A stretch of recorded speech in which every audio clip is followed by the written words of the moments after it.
As introduced, my name is Lawson Oates. I'm a director with Toronto Water, one of the very large division with the City of Toronto.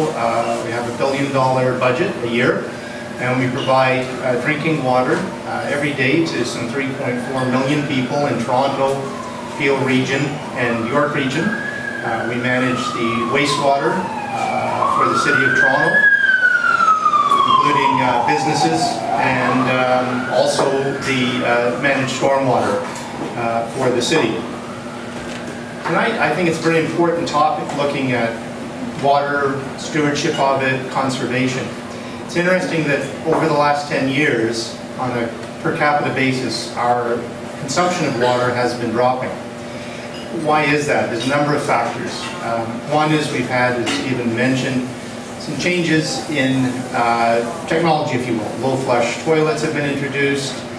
Toronto Water, until recently, offered a subsidy for people changing over their toilets, and now it's the law that all new toilets have to be low flush that are sold on the market. That's a major step forward in reduction. Aerators, low flow shower heads, this is all contributing.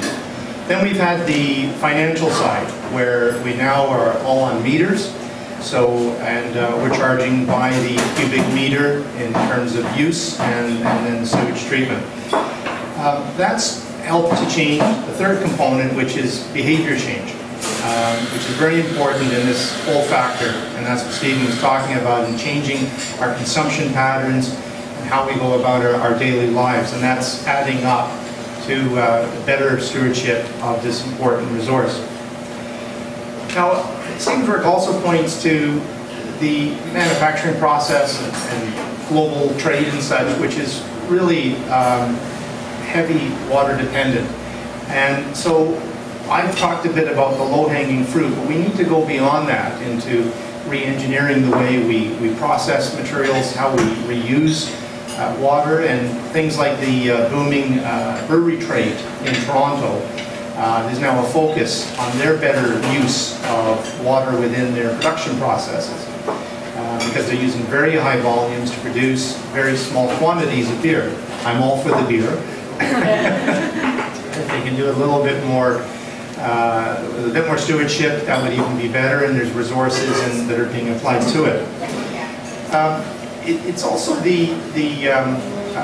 we've worked with industry, where we have conservation programs that they have to have in place for their water rates, and that's very important as we go through this re-engineering process.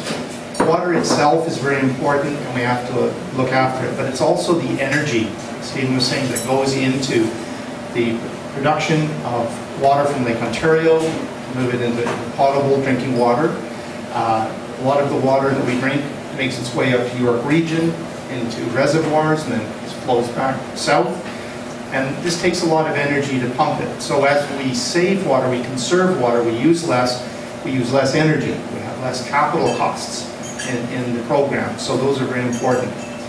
The other message is we have to be very careful about our source water, what we call the source water, Lake Ontario, where we get our drinking water from, to manage it better, to protect it better, to reduce pollution going to it and such.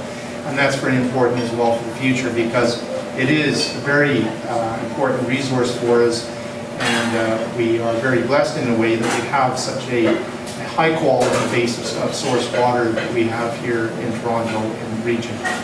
So that's my introductory comments. I look forward to the questions coming from the floor, and I think this is a great forum that you have here for this type of input on a community level, and I jumped at the opportunity to come here tonight.